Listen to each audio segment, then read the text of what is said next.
Hi everyone, welcome to digital GK classes. तो आज की क्लास बहुत इंपॉर्टेंट है क्योंकि हम इसमें पढ़ने वाले हैं जो राष्ट्रीय आंदोलन हुआ था, इंडियन नेशनल मूवमेंट। और यहाँ से आपका क्वेश्चंस हर बार पूछता है, चाहे आप 21 जनवरी का पेपर उठा लीजिए 2024 वाला, या फिर आप जुलाई का उठा लो। इवन मैं आपको 10 प्रीवियस क्वेश्चंस भी दिखाने वाली हूँ, सिर्फ 3-4 पेज से ही, क्योंकि ये चैप्टर बहुत बड़ा है। अगर मैं आपको दिखाऊं, 22 पेजेस हैं इसमें।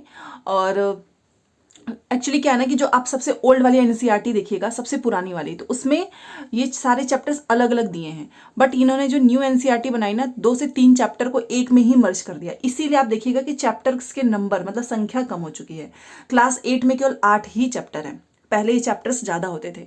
तो हम 1870 से 1947 सब कुछ एक चैप्टर में इंक्लूड कर दिया है। आज हम इसमें से पढ़ने वाले हैं जो टॉपिक, वो है आपका एक आर्म्स एक्ट, जो कि बहुत बहुत बार पूछा है। फिर उसके बाद से आपका वर्नाकुलर एक्ट, ठीक है, आपका जो इल्बर्ट बिल आता है, फिर बाद में इसका विरोध भी होता है। उसके बाद से आपका कांग्रेस की स्थापना, ठीक है, मैं आपको टॉपिक बता रही हूँ। कांग्रेस की स्थापना पढ़ेंगे। कांग्रेस की स्थापना के बाद से आपका फिर से आपका वो कांग्रेस का विभाजन भी हो जाता है। आपका ऑल इंडिया मुस्लिम लीग हो गया, आपका बंगाल विभाजन, स्वदेशी आंदोलन, ये सारी चीज़ें आज हम पढ़ने वाले हैं। तो इतने टॉपिक से रिलेटेड आपको लास्ट में जो जो टॉपिक्स हम यहाँ पर करेंगे उससे रिलेटेड सारे प्रीवियस क्वेश्चन भी हैं। तो पूरा लास्ट तक देखना, ताकि आपका पहले थ्योरी वाला पार्ट स्ट्रांग हो जाएगा। और जब आप लास्ट में प्रीवियस क्वेश्चन वाले प्रैक्टिस करोगे अभी इसी क्लास में, तो आपको समझ में आएगा कि एक एक क्वेश्चन रिपीट होते हैं, प्लस एनसीईआरटी से आता है। ठीक है, तो चलिए स्टार्ट करते हैं। पहली बार आए होंगे तो चैनल को सब्सक्राइब करके, अगर आपका मन हो तो लाइक कर दीजिएगा। और देखते हैं किस दिन हमारा 500 लाइक्स कंप्लीट होता है। प्लस बहुत सारे लोगों ने नोट्स ले लिया है, थैंक यू सो मच। आप सभी के डेली मैसेज आते हैं, सभी का मैं वो स्क्रीनशॉट नहीं शेयर कर पा रही हूँ, बट अब करूँगी ज़रूर। जितने लोग भी मैसेज करते हैं कि आपके नोट्स से बहुत हेल्प मिली है, प्लस जिसने नहीं लिया आप ले सकते हो, क्योंकि एग्जाम से पहले यही नोट्स आपको बहुत बहुत हेल्प करेगा रिविजन में। क्योंकि वीडियोज़ में आपके 8 घंटे लग जाएंगे और नोट्स तो आप मुश्किल से, अगर आप डेली पढ़ रहे हैं, 1-2 घंटे में ही हो जाएगा। तो चलिए देखिए, यहाँ पर लिखा हुआ है कि आखिर में ये नेशनल मूवमेंट और जो स्टार्ट होता है, और ये एक फोटो देखिएगा, ये भारतीय छोड़ो आंदोलन के दौरान का है। यहाँ पर आंसू गैस के गोले भी छोड़े जा रहे थे पुलिस के थ्रू। और इतनी सारी चीज़ें पढ़ने के बाद से बहुत सारी चीज़ें तो समझ में आई चुकी होंगी आपको। जैसे हमने ये टॉपिक सब कुछ पढ़ लिया है। यहाँ पर देखिए किस तरीके से अंग्रेजों ने कब्जा किया था, नया कानून, किसान आदिवासियों की जो लाइफ थी उसमें चेंजेस हुए, 19वीं सदी में किस तरीके से एजुकेशन में बदलाव आए, जो कि आपने पढ़ा होगा। वो डिस्पैच हो गया, मैकाले हो गया। महिलाओं की स्थिति से संबंधित, चाहे वो बाल विवाह हो, विधवा विवाह हो, सती प्रथा हो, सब हम पढ़ चुके हैं। यहाँ पर मैं आपको टॉपिक्स बता रही हूँ। जाति व्यवस्था को किस तरीके से चैलेंज किया गया, भीमराव अंबेडकर जी ने मंदिर प्रवेश आंदोलन भी शुरू किया, सामाजिक और धार्मिक सुधार हुआ, फिर 1857 का विद्रोह, कि कैसे वो मेरठ से शुरू होता है, फिर दिल्ली में, फिर जफर को नेता घोषित करते हैं, और एक समय आता है कि सफल होते होते ये नहीं हो पाता है। फिर उसके बाद से जो शिल्प कला है, उद्योग, इनका विकास, तो ये सब कुछ हमने पढ़ लिया है। अब इसके बाद से भी कुछ समूह, कुछ वर्ग जो थे वो सेटिस्फाइड नहीं थे, तो यहीं से उदय होता है राष्ट्रवाद का। देखिए, सब कुछ पढ़ने के बाद से आपने एक चीज़ तो सोच लिया होगा, अभी तक की पहले की जो लाइफ थी वो कितनी डिफिकल्ट थी। चाहे वो जाति से रिलेटेड हो, धर्म से रिलेटेड हो, हर एक पोर्शन में अगर आपने देखा होगा तो वहाँ पे लोगों को बहुत मुसीबतों को जो है झेलना पड़ा है। उसके बाद से सभी लोगों ने उस समय का ये सवाल सोचने के लिए सब लोग एकदम से विवश हो गए कि आखिर में ये देश है किसका। ठीक है, नील की खेती में भी आपने देखा होगा किसानों को कितना मजबूर किया गया। तो ये देश है किसका, और इस देश का जो है जवाब धीरे धीरे सामने आया कि ये भारत, और भारत का मतलब होता है हमारी जनता, यहाँ की जनता। बट अंग्रेज जो हैं दूसरे देश से आके हमारे यहाँ के संसाधन, हम पे हर एक चीज़ इस तरीके से कंट्रोल किया हुआ है। हमारी पूरी संसाधन, हमारी पूरी व्यवस्था, सब कुछ किसके हाथों में हो चुकी है, अंग्रेजों के, जो कि उनकी है नहीं। ठीक है, तो इस तरीके से उनको लगा कि ये कंट्रोल आसानी से तो ख़त्म नहीं हो सकता है, बट हाँ, भारत हमारा है। ठीक है, और इसे हमको वापस अपना ही लेना होगा, क्योंकि भारत का मतलब ही हो गया कि यहाँ की जनता है, यहाँ के रहने वाला, कोई भी धर्म हो, कोई भी वर्ग हो, कोई भी जाति हो। ठीक है, इसका जवाब धीरे धीरे लोगों को समझ में आने लगा। पहले तो लोग जो अंग्रेज जैसा कहते थे उस तरीके से वो काम करते थे। आपने देखा होगा कि धीरे धीरे कितना उन्होंने लगान बढ़ा दिया था। चाहे वो व्यवसायी हो, मजदूर हो, सबको बहुत दिक्कतों का सामना करना पड़ा। ठीक है, तो 1850 के बाद से बने, जो यहाँ पर देखिएगा सब कुछ लिखा भी है कि राजनीतिक संगठन में बहुत अच्छे से दिखाई दिया। 1870 से 80 के दशक में राजनीतिक संगठन में यह चेतना और गहरी हो चुकी थी। वही सारी चीज़ें कि अब भारत हमारा है और अंग्रेजों ने इस पर कब्जा किया हुआ है।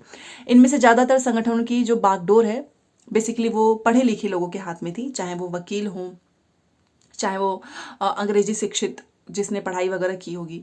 पूना सार्वजनिक सभा, इंडियन एसोसिएशन, मद्रास महाजन सभा, बॉम्बे रेजिडेंसी एसोसिएशन और भारतीय राष्ट्रीय कांग्रेस, इस तरीके के संगठन थे। बट ये संगठन आपको पता है ज़्यादा लोगों के, कम ही लोगों के हाथ में था जो लोग पढ़े लिखे थे। उसके बाद से यहाँ से आपका पूना सार्वजनिक सभा, इसका नाम का मतलब क्या है? सभी का। सार्वजनिक का मतलब क्या होता है? सबके लिए। हालांकि बहुत सारे संगठन देश के बस खास हिस्सों में ही काम कर रहे थे, हर हिस्से में नहीं, बट सार्वजनिक का मतलब होता है सभी का। लेकिन वे अपने लक्ष्य को भारत के सभी लोगों का लक्ष्य बताते थे कि ये जो हमारा ये टारगेट है ये सभी का है। इनके मुताबिक इनके लक्ष्य किसी खास इलाके, समुदाय या वर्ग के लिए नहीं था, सभी के लिए था। वे इस सोच के साथ काम कर रहे थे कि लोग क्या है, संप्रभु हों, मतलब बाहरी हस्तक्षेप के बिना स्वतंत्र रूप से आप आगे बढ़िए, बिना किसी बाहरी सपोर्ट के। संप्रभुता एक आधुनिक विचार और राष्ट्रवाद का बुनियादी तत्व होता है। ये संगठन इस धारणा से चलते थे कि भारतीय जनता को अपने मामलों के बारे में फैसले लेने की आज़ादी होनी चाहिए, क्योंकि आपको पता ही है भारतीय लोग अपने डिसीजंस नहीं ले सकते थे, उन सब पे कंट्रोल किसका था? अंग्रेजों का था। और इसी से दो तीन चीज़ें सामने आती हैं, arms act, vernacular, Ilbert bill. उसके बाद से भारतीयों को एक चीज़ समझ में आ चुकी थी कि अंग्रेजों की मंशा हमें गुलाम बनाने की है। ठीक है, और डायरेक्ट यहाँ से आपके क्वेश्चन से स्टार्ट, ऊपर की चीज़ें थोड़ा बहुत ओवरव्यू के लिए समझाया गया है।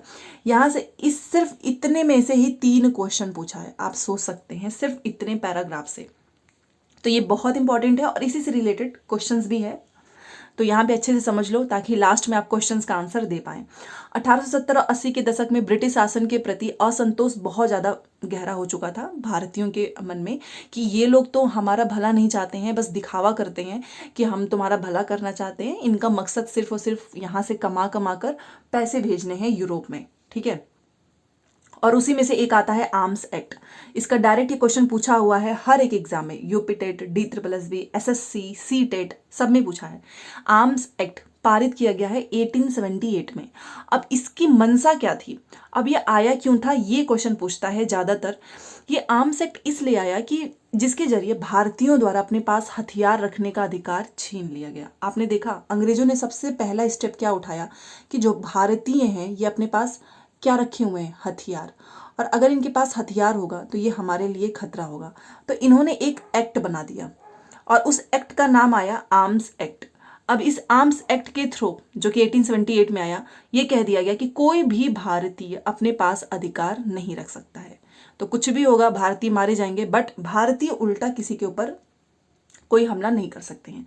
इस एक्ट का सीधा सीधा मतलब यही था, भारतीयों को कुल मिलाकर कंट्रोल करना। ठीक है, तो पहला क्वेश्चन यही पूछता है कि आर्म्स एक्ट कब आया? 1878 में। इसका क्यों आया? तो भारतीयों द्वारा अपने पास हथियार रखने का अधिकार छीनने के लिए। ठीक है, पहला ये हो गया। उसके बाद से दूसरा आता है वर्नाकुलर। वर्नाकुलर प्रेस एक्ट को भी पारित किया गया। इसका रीजन पूछा जाता है कि ये जो वर्नाकुलर था ये क्यों आया। देखो, अंग्रेज जो है ना अपनी हमेशा प्रसिद्धि चाहते थे, वो चाहते थे कि लोगों तक उनकी तारीफें, उनकी बढ़ाइयाँ जाएं। बट बहुत सारे उस समय लोग जो हैं इनको क्रिटिसाइज करने लगे। मान लीजिए ये गलत गलत काम करते थे तो सरकार की आलोचना करने लगे। तो इनको समझ में आया कि यार भारतीयों को चुप कराना पड़ेगा क्योंकि ये हमारा क्रिटिसाइज नहीं कर सकते हैं। तो इन्होंने कानून में ही प्रावधान कर दिया और इन्होंने कहा कि अगर कोई भी न्यूज़पेपर हमारे खिलाफ कोई भी आपत्तिजनक चीज़ छापता है तो हम तो उसकी पूरी प्रिंटिंग प्रेस सहित पूरी प्रॉपर्टी ही उसकी जब्त कर लेंगे। कुल मिलाकर फ्रीडम ऑफ स्पीच, आपको बोलने की जो आज़ादी थी वो भी यहाँ से छीन ली गई। मतलब आपके साथ कितना भी अन्याय होगा, आप कोई भी चीज़ न्यूज़पेपर में नहीं छाप सकते हैं। तो यहाँ से भारतीयों को एक चीज़ और समझ में आ गया कि पहले तो हमने हमारे अधिकार रखने का अधिकार छीन लिया, अब तुमने हमारी फ्रीडम ऑफ स्पीच भी छीन ली कि हम अब कोई चीज़ नहीं छाप सकते हैं। और हाँ, जो लोग भी ऐसा करते थे ना उनको जेल में भी बंद करते थे, उनकी सारी संपत्ति भी छीन लेते थे। तो दूसरा हो गया वर्नाकुलर प्रेस एक्ट। एक एक चीज़ जो मैं आपको यहाँ पे समझा रही हूँ ये आपको एग्जाम में देखने को मिलेगा। तो आर्म्स एक्ट हो गया, दूसरा हो गया आपका वर्नाकुलर प्रेस एक्ट। चलो यहाँ तक ये नहीं रुके, अब आता है इनका इल्बर्ट बिल, और यही इल्बर्ट बिल से ही भारतीयों को अंग्रेजों की मंशा समझ में आ गई। ये 1883 में, डेट याद रखिएगा, सरकार ने इल्बर्ट बिल लागू करने का प्रयास किया। आखिर में इसको लेकर इतना हंगामा क्यों हुआ? भारतीयों ने इसका काफी विरोध किया था, क्योंकि इल्बर्ट बिल लागू करने का प्रयास इसलिए किया गया, इस विधेयक में, ये जो इल्बर्ट बिल था ना, इसमें प्रावधान था कि भारतीय न्यायाधीश भी ब्रिटिश या यूरोपीय व्यक्तियों पर मुकदमे चला सकते हैं। देखिए, जो इल्बर्ट बिल था, बेसिकली मैं एक बार आपको समझा दूं ताकि कुछ लोग कंफ्यूज ना हो जाएं कि आखिर में इसका विरोध क्यों हुआ। देखो, इसका विरोध अंग्रेजों ने किया था, क्योंकि इल्बर्ट बिल आया जब 1883 में, तो ये भारतीयों के लिए एक तरीके का फायदे का था। क्योंकि पहले क्या होता था ना कि कोई गलती करते थे भारतीय, तो बस यूरोपीय ही जो है उनके ऊपर मुकदमा वगैरह चलाते थे। तो भारतीयों को लगा कि भाई हमेशा हमारी ही तो गलती नहीं होती है, यूरोपीय लोगों के ऊपर भी मुकदमे चलाने चाहिए, हमारा भी अधिकार बनता है। तो इन्होंने डिमांड की कि अब जो है ना, भारतीय न्यायाधीश भी ब्रिटिश या यूरोपीय व्यक्तियों पर मुकदमा चलाएगा। इस इल्बर्ट बिल का यही प्रावधान था, ताकि जो भारत में काम करने वाले अंग्रेज हैं, ठीक है, और भारतीय न्यायाधीश के बीच एक तरीके का इक्वालिटी हो, क्योंकि जब तुम कर सकते हो, मुकदमा वगैरह चला सकते हो, तो हम भी चला सकते हैं। अब अंग्रेजों को ये पसंद नहीं आया, अंग्रेजों ने इसका काफी विरोध किया, और इतना विरोध किया कि सरकार ने ये इल्बर्ट बिल, जो कि भारतीय के लिए आया था, इसको वापस ले लिया, इस विधेयक को ही। भारतीयों ने इस बात का काफी विरोध किया कि यूरोपीय वाले जो हैं वो चला सकते हैं, और तुमने इसको वापस ही ले लिया। इस घटना के बाद से भारत में अंग्रेजों का असली रवैया पता चला। तो पहली बात तो ये है कि बेसिकली इल्बर्ट बिल आया तो अच्छे काम के लिए था 1883 में, कि चलो ठीक है, इक्वालिटी लेकर आएंगे, भारतीय न्यायाधीश भी अब ब्रिटिश या फिर यूरोपीय व्यक्तियों पर मुकदमे चलाएंगे। बट अंग्रेजों को ये रास नहीं आया, क्योंकि इनकी मेंटालिटी क्या थी कि सिर्फ भारतीय हमारे क्या हैं, गुलाम है, और गुलाम कभी भी मालिक के ऊपर अपना कंट्रोल नहीं दिखा सकता है। अच्छी चीज़ें थी, चलो ठीक है, हम मुकदमे चलाएंगे हम भी, क्योंकि वो लोग भी, उनकी भी कुछ ना कुछ गलती होगी, और इससे एक अंग्रेज और भारतीय न्यायाधीश के बीच में हम समानता स्थापित करेंगे। बट वही हुआ, इल्बर्ट बिल का इतना विरोध किया कि इस विधेयक को फिर सरकार ने वापस ही ले लिया। अंग्रेजों के विरोध की वजह से फिर बाद में भारतीयों को समझ में आ गया था कि ये क्या चाहते हैं, इनका असली रवैया पता चला, ठीक है। और ये डायरेक्ट क्वेश्चन पूछा हुआ है इल्बर्ट बिल वाला, अभी मैं आपको दिखाऊंगी। अब यहाँ से देखिएगा, अब इतनी सारी चीज़ें हो ही चुकी थी, आर्म्स एक्ट हो गया आपका, वर्नाकुलर हो गया आपका, जो है इल्बर्ट बिल हो गया। यहाँ से पढ़े लिखे भारतीयों की एक अखिल भारतीय संगठन, अब लोगों को लगा कि यार हमारे पास भी एक संगठन होना चाहिए 1880 में, ठीक है, क्योंकि इल्बर्ट जो विधेयक ने इस चाह को और गहरा कर दिया। मतलब पहले लोगों को लगता था कि हमारा एक संगठन होना चाहिए, बट जैसे ही इल्बर्ट बिल जो आया था, जिसका विरोध किया था अंग्रेजों ने, और वो वापस भी चला गया, तो यहाँ से जो लोग थे उनको लगा कि यस, हमारे पास भी होना चाहिए, हमारे खुद के प्रतिनिधि होने चाहिए, जिसमें हमारे भी फैसले हों, और बेसिकली एक यूनिटी होगी। तो यहीं से शुरुआत होता है कांग्रेस की स्थापना। तो ये आपसे क्वेश्चन पूछेगा भी कि कांग्रेस की स्थापना होता कब है, 1885 में, और इसमें देश भर के 72 प्रतिनिधियों ने बंबई में सभा करके भारतीय राष्ट्रीय कांग्रेस की स्थापना का फैसला लिया। तो यहाँ से आपसे क्वेश्चन पूछेगा कि कांग्रेस की स्थापना कब होती है, 1885 में। कितने प्रतिनिधि शामिल होते हैं, 72। ध्यान दीजिएगा, आपको कई किताबों में 72, कई में 73, कई में 74 मिलेगा, बट हमें एनसीईआरटी को ही फॉलो करना है। तो कहीं पर भी कोई भी नंबर आए, आपको 72 मानना है, ठीक है। इसीलिए मैं आपको बोलती हूँ कि एनसीईआरटी को ही बेस रखो, क्योंकि मार्केट में ऐसी बहुत सी किताबें मिलेंगी जहाँ पर ये नंबर गलत दिया हुआ है, ठीक है, और ये नंबर ही पूछता है इसीलिए। तो 72 प्रतिनिधि जो है इसमें शामिल होते हैं। हाँ, बट यहाँ पर एक स्टोरी है, क्योंकि ये होना था आयोजन पुणे में। अब पुणे में क्या फैल गया, प्लेग, ठीक है, ये स्टोरी है। इन लोगों ने डिसाइड किया था कि देखो हम कहीं पे मतलब स्थापना वगैरह लोग शामिल होंगे, मिलेंगे जुलेंगे, तो पहले था कि पुणे में होगा। अब पुणे में महामारी फैल जाती है, प्लेग, तो वहाँ पे हो नहीं पाता है। फिर इन्होंने अपनी जगह चेंज करके बम्बई की। तो ये क्वेश्चन भी पूछता है। बंबई में होता है इनका गोकुलदास तेजपाल संस्कृत महाविद्यालय में। ये मैं आपको एडिशनल इन्फॉर्मेशन दे रही हूँ, क्योंकि ये आपके सुपर टेट और यूपी टेट में भी पूछा हुआ है, ठीक है। क्लास 9 के एनसीईआरटी में सारी चीज़ें हैं। तो बेसिकली कांग्रेस की स्थापना हो जाती है 1885 में। 72 प्रतिनिधि इसमें शामिल होते हैं। बंबई में यह आयोजन होता है और स्थापना हो जाता है। अब यहाँ से क्वेश्चन 2021 वाले में पूछा है, इस लाइन से डायरेक्ट, ये इतनी पूरी चीज़ 2021 वाला पूछा है, जिसके पास मेरा करें जो नोट्स मैंने आपको दिया है, जिसमें आपको 274 प्रीवियस क्वेश्चंस हैं, आप उसके स्टार्टिंग वाला ही नंबर धीरे से लास्ट तक जाए, मतलब कि आई थिंक 49 to 60 के बीच में है, वहाँ पर ये डायरेक्ट क्वेश्चन मैंने दिया हुआ है क्योंकि ये पूछा है। ठीक है, कांग्रेस की स्थापना हो जाती है, इसमें बहुत सारे लोग शामिल होते हैं। अगर मैं प्रारंभिक नेता की बात करूं तो दादा भाई नौरोजी, और यही क्वेश्चन पूछा है। और फिरोज शाह मेहता, बदरुद्दीन तैयब जी जो कि पहले मुस्लिम अध्यक्ष थे, और ये सुपर टेट ने पूछा हुआ है। WC बनर्जी हो गए, सुरेंद्र नाथ बनर्जी, रोमेश चंद्र दत्त, S सुब्रमण्यम अय्यर। ठीक है, प्रायः बंबई और कलकत्ता के ही थे ये सभी लोग। वैसे सबसे ज्यादा अधिवेशन अगर मैं बात करूं कांग्रेस का तो कलकत्ता में ही हुआ है। नौरोजी जी से क्वेश्चन पूछता है क्योंकि ये कांग्रेस के अध्यक्ष भी रहे हैं, कई बार रहे हैं, एक बार नहीं कई बार रहे हैं। बेसिकली ये व्यवसायी और प्रचारक भी थे, ये लंदन में रहते थे, कुछ समय के लिए ब्रिटिश संसद के सदस्य भी रहे हैं। तो यही क्वेश्चन पूछा था कि क्या ये लंदन में रहते थे, ब्रिटिश संसद के सदस्य हैं, क्या इन्होंने कांग्रेस की स्थापना में कांग्रेस के अधिवेशन की अध्यक्षता संभाली है। तो जी हाँ, इन्होंने युवा राष्ट्रवादियों का मार्गदर्शन किया है। ठीक है, और इनकी किताब का नाम क्या है जरूर बताना। सेवानिवृत्त जो ब्रिटिश अफसर AO ह्यूम है, इन्होंने विभिन्न क्षेत्रों के भारतीयों को निकट लाने में अहम भूमिका अदा की है। तो ये डायरेक्ट पूरा का पूरा यहाँ से स्टेटमेंट वाला क्वेश्चन पूछा हुआ है। ठीक है, ये है हमारे नौरोजी जी, यहाँ पर आप देख सकते हैं। देखिए इनकी किताब, मैंने आपको बोला था क्योंकि पूछता है।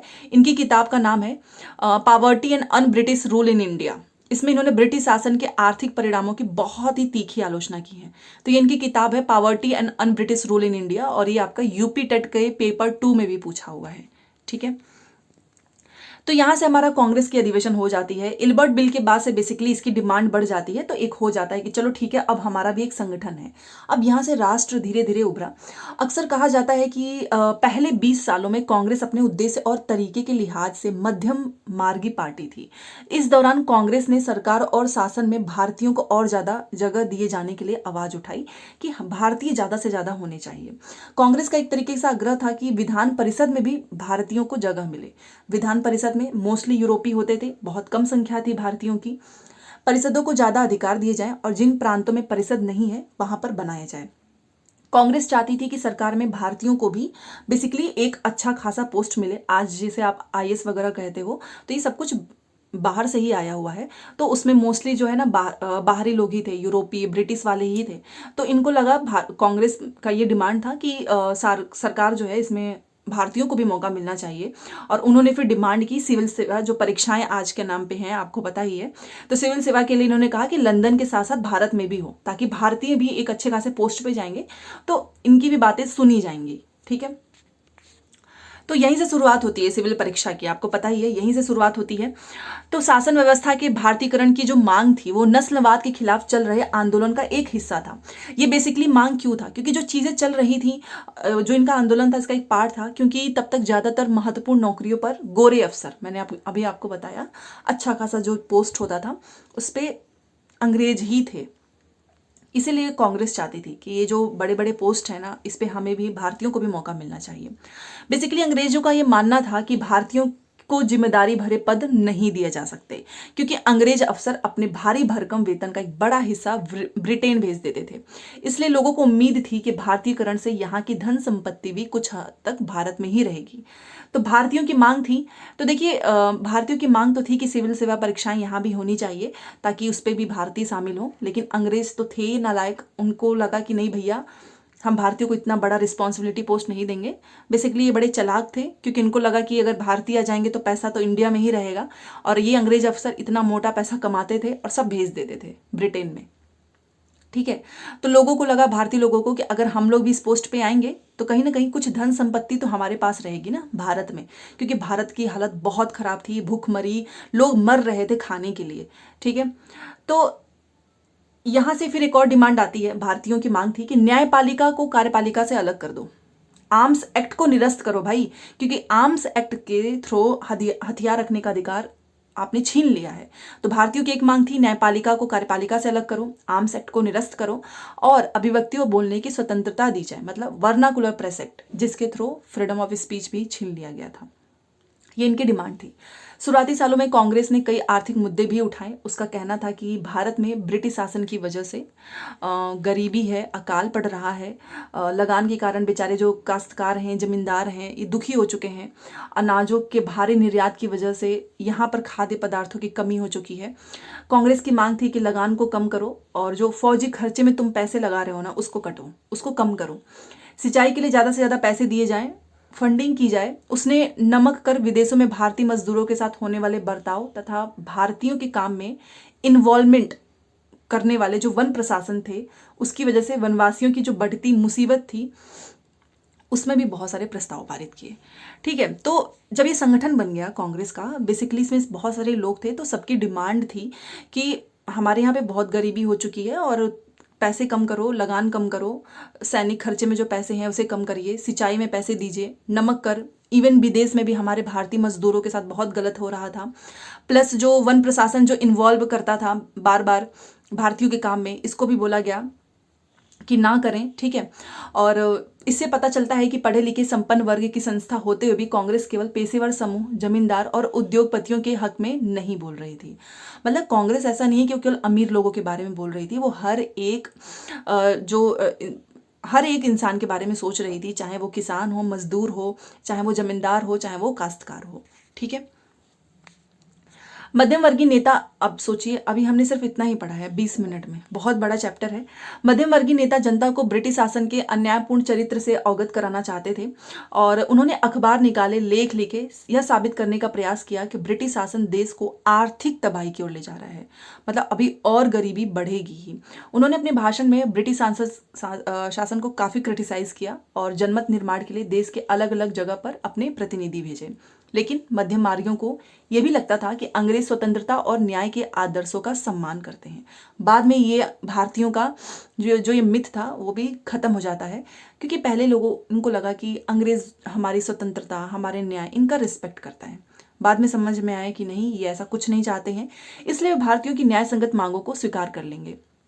कांग्रेस का मानना था कि सरकार को भारतीयों की भावना से अवगत कराना चाहिए। मतलब कांग्रेस ये चाहती थी कि देखो, अंग्रेज जो है वो स्वतंत्रता और न्याय का रिस्पेक्ट करते हैं, वो हमारी सारी मांग जो है वो मान लेंगे और हमको बेसिकली सरकार तक अपनी जो हमारी भावनाएं हैं, जो हमारी फीलिंग्स हैं, उन तक पहुंचाने चाहिए। और यहीं से फिर आता है कांग्रेस दो टुक में विभाजित हो जाता है, एक नरम दल, गरम दल। क्योंकि गरम दल को ये बिल्कुल पसंद नहीं आया कि तुम विनम्र निवेदन, ये क्या होता है, ये हमारा अधिकार है और हम इसे लेकर रहेंगे। बाल गंगाधर तिलक जी ही बोलते हैं ना कि स्वतंत्रता तो हमारा अधिकार है और ये रिक्वेस्ट करना, ये भीख मांगना, ये हम नहीं कर सकते हैं। ठीक है, क्योंकि कांग्रेस में भी दो तरीके के गुट बन गए थे, एक था नरम दल, एक था गरम दल। तो यहाँ से आता है 1900 के दशक तक बहुत सारे लोग कांग्रेस के राजनीतिक तौर तरीके पर सवाल खड़ा करने लगे, क्योंकि जो तुम सोच रहे हो कि हम अपनी फीलिंग बताएंगे, अंग्रेज हमारी बातों को सुनेंगी, तुम रिक्वेस्ट कर रहे हो, इससे कुछ होने वाला नहीं है। बंगाल, पंजाब, महाराष्ट्र में लाल बाल पाल, ये नाम याद रखिएगा। लाल बाल पाल का मतलब होता है बिपिन चंद्र पाल, बाल गंगाधर तिलक और लाला लाजपत राय। ये लोग थे गरम दल के नेता और इनको ये बिल्कुल पसंद नहीं आती थी ये निवेदन की राजनीति। इसके लिए इन्होंने काफ़ी जो नरम दल के नेता थे ना, इनको क्रिटिसाइज किया, ये निवेदन करने वाली चीज़ें, और आत्मनिर्भरता तथा रचनात्मक कामों के महत्व पर जोर दिया। मतलब हम इंडिपेंडेंट हैं, हम खुद से अपना कर सकते हैं। इनका कहना था कि लोगों को सरकार के नेक इरादों पर नहीं बल्कि अपनी ताकत पर भरोसा करना चाहिए। ठीक है, लोगों को स्वराज के लिए लड़ना चाहिए। और यहीं पर तिलक जी नारा देते हैं कि स्वतंत्रता मेरा जन्मसिद्ध अधिकार है और मैं इसे लेकर रहूँगा। ठीक है, इवन इनकी जो मराठा है, आपको पता है पत्रिका, इन न्यूज़पेपर, वो यहाँ पर देखिए केसरी दिख रहा होगा आपको, इस टेबल पे देखिएगा, ये है बाल गंगाधर तिलक, वो अंग्रेजी में है, प्लस इनका जो अखबार है यहाँ पर देखिए केसरी मराठी में थी, इन्हीं की पत्रिका है, बाल गंगाधर तिलक की है, केसरी और मराठा। ठीक है, तो केसरी आपके मराठी में है और मराठा आपका अंग्रेजी में है, तो इसमें कंफ्यूज मत होइएगा, ये इन्हीं का था। तो यहाँ पर आपको पता है कि इन्होंने काफ़ी क्रिटिसाइज किया था। उसके बाद से आपको पता ही है बंगाल का विभाजन हो जाता है और इसी बंगाल के विभाजन से ही शुरू होता है स्वदेशी आंदोलन, क्योंकि अंग्रेजों ने झूठ बोला कि हम प्रशासनिक सुविधा के लिए बंगाल का विभाजन कर रहे हैं। कौन सी सुविधा? सुविधा सिर्फ यही थी कि तुम्हें अपना फायदा देखना है। इवन इन्होंने पूर्वी भाग को तो एकदम ही अलग कर दिया था, और पूर्वी भाग जो था बंगाल का, उसको अलग करने का रीजन ये था क्योंकि वहां पर एक तरीके के साथ राजनीतिक नेताओं का ना गढ़ होता था। तो ये बांटना चाहते थे कि इनको बांट देंगे तो इनकी शक्ति कम हो जाएगी, कंट्रोल करना चाहते थे। ठीक है, और यहीं से स्वदेशी आंदोलन शुरू होता है, जहां पर बाहरी हर एक चीज को बाइकआउट किया जाता है कि हम नहीं लेंगे। इवन 1905 में जो बंगाल का विभाजन होता है उसमें वायसराय था करजन, ये भी क्वेश्चन पूछता है। ठीक है, ये बहुत ही फेमस टॉपिक है। तो 1905 में वायसराय था करजन, इसने बंगाल का विभाजन कर दिया। उस वक्त बंगाल ब्रिटिश भारत का सबसे बड़ा प्रांत था। ठीक है, बिहार और उड़ीसा के कुछ भाग भी उस समय बंगाल का ही हिस्से थे। अंग्रेजों का कहना था कि प्रशासकीय सुविधा को ध्यान में रखते हुए हमने बंगाल को बांटा है। प्रशासकीय सुविधा क्वेश्चन पूछता है कि रीजन क्या दिया था अंग्रेजों ने। अब ये आया सवाल कि प्रशासनिक सुविधा क्या, किसकी प्रशासनिक सुविधा? तो इसका मतलब है अंग्रेज अफसर और व्यापारियों के फायदे से था। ठीक है, लेकिन सरकार ने गैर बंगाली इलाकों को अलग करने के बजाय उसने क्या किया? पूर्वी भाग को अलग किया। पूर्वी भाग को अलग करके असम में मिला लिया। पूर्वी बंगाल जो था ना, उसको अलग करने का रीजन क्या था? बेसिकली इनका उद्देश्य था बंगाली जो राजनेता थे उन पे कंट्रोल करना, क्योंकि अगर हम बांट देंगे एक हिस्से को तो जितने भी बंगाली राजनेता जो कि इस मुहिम में लगे हुए थे वो अलग हो जाएंगे, और इस तरीके से हम कंट्रोल कर लेंगे और बंगाली जनता को बांट देंगे। बेसिकली इनका मोटिव यही था कि अपने फायदे के लिए इन्होंने ये सारी चीजें की थी।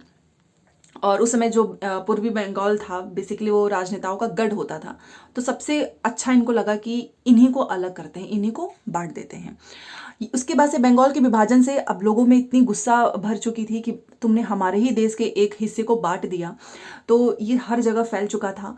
हर एक मध्यम वर्गीय, आमूल परिवर्तनवादी, कांग्रेस के सभी धड़ों ने इसका विरोध किया। विशाल जनसभा का आयोजन किया गया, जुलूस निकाले गए, क्योंकि लोगों को लगा कि अंग्रेजों ने अगर ये काम किया है कल को ये कुछ भी कर सकते हैं। जन प्रतिरोध के नए नए रास्ते ढूंढे गए, और यहीं से शुरू होता है स्वदेशी आंदोलन। तो ये क्वेश्चन पूछता है कि स्वदेशी आंदोलन किस एक जो है उसका बेसिकली रिजल्ट था? तो बंगाल विभाजन का। यह आंदोलन बंगाल में सबसे ताकतवर था, परंतु अन्य इलाकों में भी था। ठीक है, अन्य इलाकों में भी बंगाल विभाजन काफी फेमस हुआ था और इसकी गूंज हर जगह सुनाई दी। जैसे कि आंध्रा के, ये क्वेश्चन पूछा है, आंध्रा के डेल्टा इलाके में बंगाल विभाजन को किस नाम से जानते हैं? वंदे मातरम आंदोलन। ठीक है, ध्यान दीजिएगा, बंगाल विभाजन का नाम आंध्रा के डेल्टा इलाके में था वंदे मातरम आंदोलन, क्योंकि ये हर जगह फैल चुका था। ये फोटो में आपको दिख रहे होंगे हमारे लाला लाजपत राय, जो कि उसके सक्रिय सदस्य रहे हैं आर्य समाज के। ये क्वेश्चन पूछता है आर्य समाज के सक्रिय सदस्य कौन है? तो लाला लाजपत राय। स्वदेशी आंदोलन ने ब्रिटिश शासन को विरोध किया, और इसमें फिर वही सेम चीज हुई कि हम बाहरी कोई भी चीज नहीं करेंगे, सब कुछ बाइकआउट करेंगे, स्वयं सहायता, स्वदेशी उद्यम होगा, हमारी खुद की एजुकेशन होगी, भारतीय भाषा को हम बढ़ावा देंगे। स्वराज के लिए आमूल परिवर्तनवादी ने जनता को लामबंद करने और ब्रिटिश संस्थानों व वस्तुओं के बहिष्कार पर जोर दिया। इससे नुकसान भी हुआ था अंग्रेजों को, क्योंकि हम सभी चीजों का बाइकआउट किया गया था। ब्रिटिश शासन को उखाड़ फेंकने के लिए क्रांतिकारी हिंसा के भी समर्थक थे। बट यहीं पे नहीं रुकता है, फिर हमारे ही देश में आपको पता है बंटवारा हो जाता है, और फिर आता है यहाँ से आपका ऑल इंडिया मुस्लिम लीग, जिसने बंगाल विभाजन का समर्थन किया था। ठीक है, तो ये एक चीज गलत हो गई थी कि हमारे ही यहाँ के लोगों ने बंगाल विभाजन का भी समर्थन किया है। और एक क्वेश्चन बार बार पूछा गया है, 20वीं शताब्दी के प्रारंभिक दशकों में कई दूसरी घटनाएं भी हो जाती हैं। जैसे कि आपका एक क्वेश्चन पूछता है 1906 में मुसलमान जमींदार और नवाबों के एक समूह ने ढाका में ऑल इंडिया मुस्लिम लीग का गठन किया। क्वेश्चन पूछता है ऑल इंडिया मुस्लिम लीग का गठन कब, कहाँ हुआ? 1906 में हुआ था ढाका में। किसके बीच में? मुसलमान जमींदार और नवाबों के एक समूह ने किया था। ये जो लीग थी ना, ऑल इंडिया लीग, मुस्लिम लीग, इसने बंगाल विभाजन का समर्थन किया। ठीक है, क्योंकि इनका खुद का स्वार्थ था। इनकी मांग थी कि मुसलमानों के लिए अलग निर्वाचिका की व्यवस्था होनी चाहिए, जहां पर हमारा अलग हो निर्वाचन। ठीक है, इन्होंने 1909 में सरकार ने यह मांग मान भी ली। ठीक है, इन्होंने बोला कि भाई हमारा होना चाहिए अलग निर्वाचिका, तो सरकार ने मान ली। अब परिषदों में से कुछ सीटें मुसलमान उम्मीदवारों के लिए आरक्षित कर दी गई थी, जिसको लेके गांधी जी काफी दुखी भी हुए थे। वो नहीं चाहते थे, इवन बहुत सारे लोग नहीं चाहते थे कि ऐसा अलग से बंटवारा हो। अब चलो कुछ सीटें मुसलमान को मिल गई थी, जिन्हें मुस्लिम मतदाताओं के द्वारा ही चुनकर भेजा जाना था। मुस्लिम वोट के ही थ्रू वो जाएंगे। इससे राजनेताओं में अपने धार्मिक समुदाय के लोगों को अपना राजनीतिक समर्थन बनाने का लालच पैदा हो गया। अब राजनेता तो थे ही भाई, उनको लगा कि अपने अपने धर्म के लोगों से हम अपना आराम से समर्थन बना लेंगे। ठीक है, तो यही था सेम। अब ये सारी चीज़ें होती हैं। 1907 में आपको पता है कांग्रेस का विभाजन हो जाता है, कांग्रेस टूट जाती है, अलग अलग हो जाते हैं यहाँ पर। और मध्यम वर्गीय जो धड़ा बहिष्कार की राजनीति के विरुद्ध था, इन लोगों का मानना था कि इसके लिए बल प्रयोग की आवश्यकता होती है, जो कि सही नहीं है। नरम दल गरम दल दोनों अलग हो जाते हैं। संगठन टूटने के बाद कांग्रेस पर मध्यम मार्गी का दबदबा बन गया, जबकि तिलक के अनुयायी बाहर से काम करने लगे। ठीक है, दिसंबर 1915 में दोनों खेमों में एक बार फिर से एकता स्थापित होती है। यहाँ पर अलग होते हैं सूरत अधिवेशन में 1907 में, फिर से ये कांग्रेस जो है मिल जाते हैं 1915 में। ये दोनों डेट याद रखिएगा। अगले साल ये क्वेश्चन इतना विवादित क्वेश्चन है, लखनऊ समझौता, जिसपे बहुत लोगों ने चैलेंज किया हुआ है। चाहे आप यूपी टेट उठाकर देखिए, चाहे आप सी टेट उठाकर देखिए, इस लखनऊ समझौता, बार बार क्वेश्चन ये पूछता है कि लखनऊ समझौता किसके बीच में हुआ है। और लोग मोस्टली सोचते हैं कि गरम दल और नरम दल के बीच में, ऐसा नहीं है। लखनऊ समझौता जो है वो कांग्रेस और मुस्लिम लीग के बीच में होता है, इस चीज़ को ध्यान रखिएगा, क्योंकि टॉपिक यहाँ से स्टार्ट होता है ना कि कांग्रेस का विभाजन होता है, तो इसलिए क्वेश्चन बार बार कंफ्यूज होते हैं लोग। तो इस चीज़ का ध्यान रखिएगा कि अगले साल कांग्रेस और मुस्लिम लीग के बीच में लखनऊ समझौता होता है। किसके बीच में होता है? कांग्रेस और मुस्लिम लीग। और ये क्वेश्चन मैं आपको दिखाऊंगी, यूपी टेट 2022 में पूछा हुआ था। इस पर बहुत सारे चैलेंज किए गए थे कि नहीं, कांग्रेस नहीं होना चाहिए, गरम दल और नरम दल होगा, बट एनसीईआरटी में लिखा हुआ है कांग्रेस और मुस्लिम लीग। और दोनों संगठनों ने देश में प्रातिनिधिक सरकार के गठन के लिए मिलकर काम करने का फैसला लिया। तो यहां तक हमारे सारे टॉपिक्स कंप्लीट हो गए, जो हमने आपको स्टार्टिंग में बोला था कि आज हम ये पढ़ने वाले हैं। अभी ये बहुत है, अभी आपको पता है इसमें महात्मा गांधी जी आते हैं, फिर इसके बाद से आपका चंपारण होता है, रॉलेक्ट होता है, देन आपका यहाँ पे देखिए जो भी आंदोलन होते हैं, भारत छोड़ो आंदोलन हो गया, तो इन सब पे बात करने वाले हैं। तो ये तो कल होगी क्लास, अभी ये बहुत ही 1 से 2 इस क्लासेस होंगी इसमें।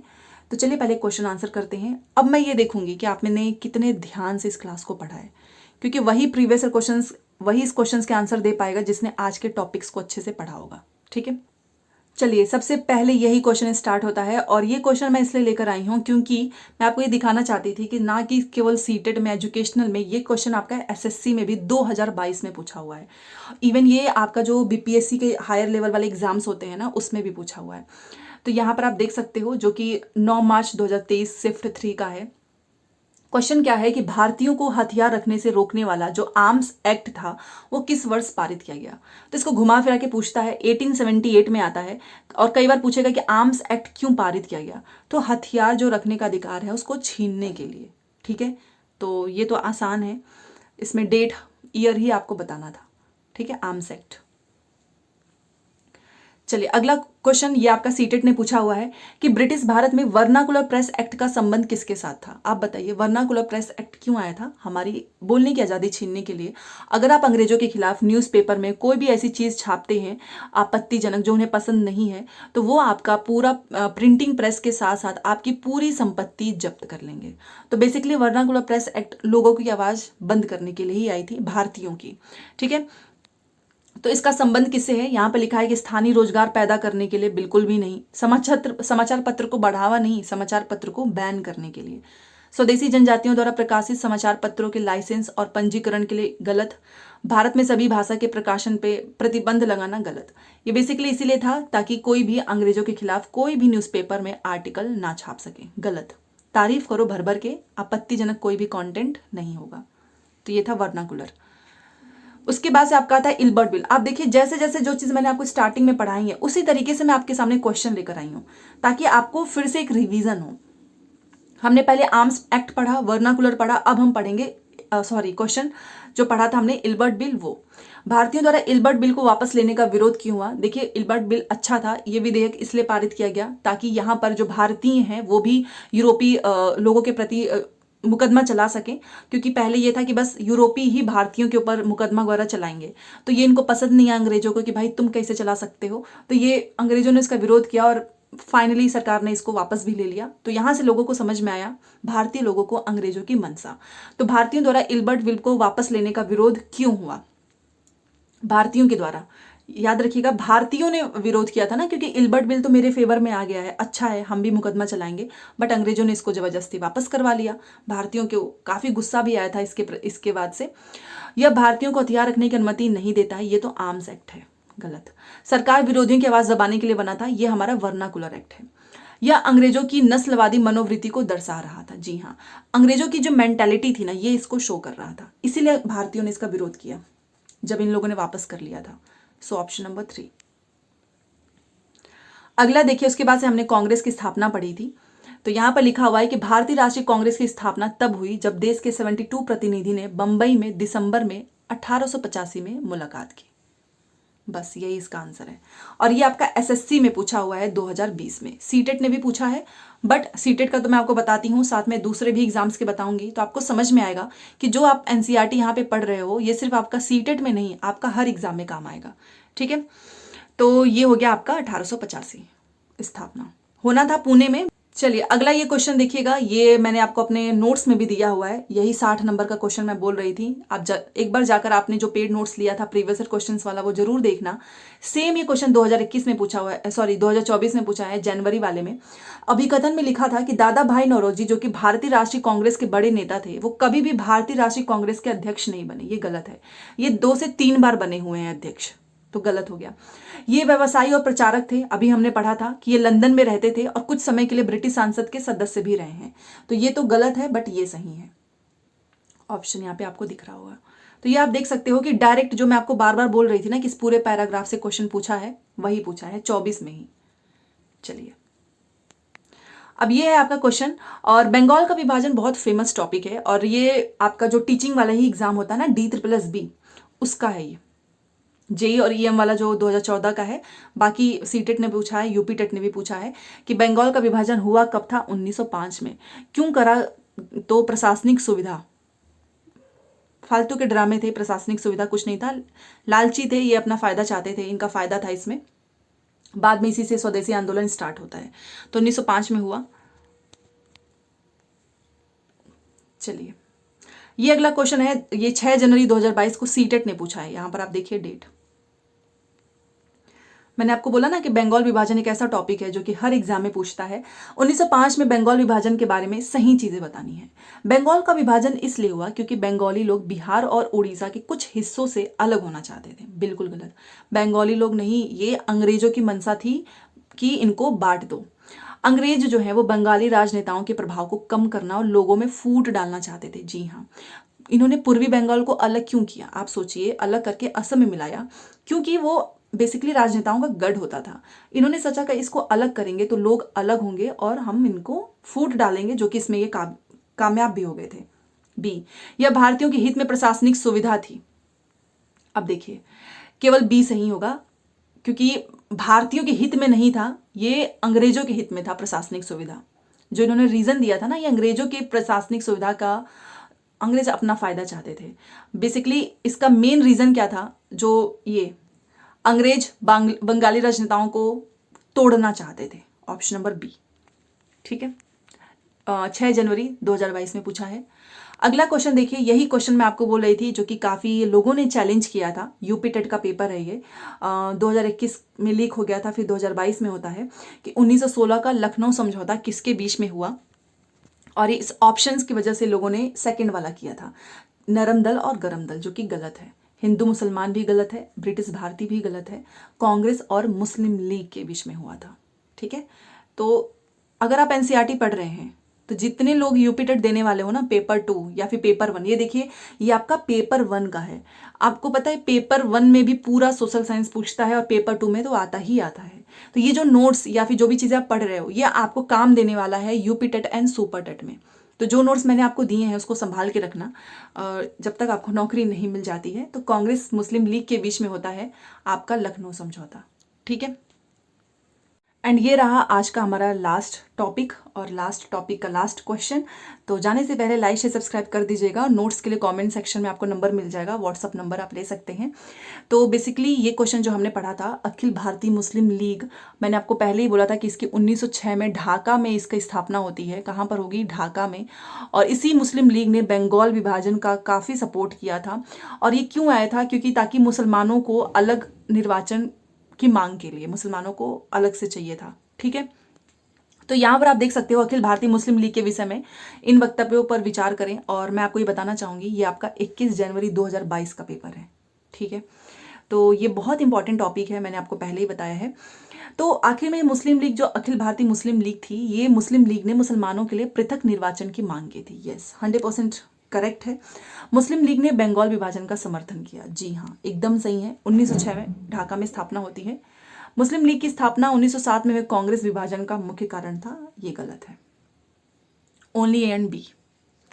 तो जो चीज़ें डेप्थ में आप पढ़ोगे ना, तभी आप कर पाओगे, अदरवाइज कंफ्यूजन क्रिएट होता है। क्योंकि बहुत से ऐसे स्टूडेंट्स के मैसेज आते हैं मेरे पास, मैं आपको रियलिटी बता रही हूँ, जिन्हें डिटेल में एनसीईआरटी पढ़नी ही नहीं है, जो केवल चाहते हैं वन लाइनर। सोचो, वन लाइनर से आपका पेपर निकलेगा। आपकी अगर चीज़ें क्लियर नहीं होगी तो आप नहीं कर पाओगे। अगर जो लोग एनसीईआरटी डिटेल में पढ़ रहे हैं, यकीन मानिए सिर्फ सीटेट ही नहीं, हर एग्जाम क्लियर होगा। तो ये एक छोटी सी क्लास थी। आपको मेरी क्लास अगर अच्छी लगे तो प्लीज़ लाइक शेयर सब्सक्राइब कर दीजिएगा। मिलते हैं नेक्स्ट क्लास में। Thanks for watching.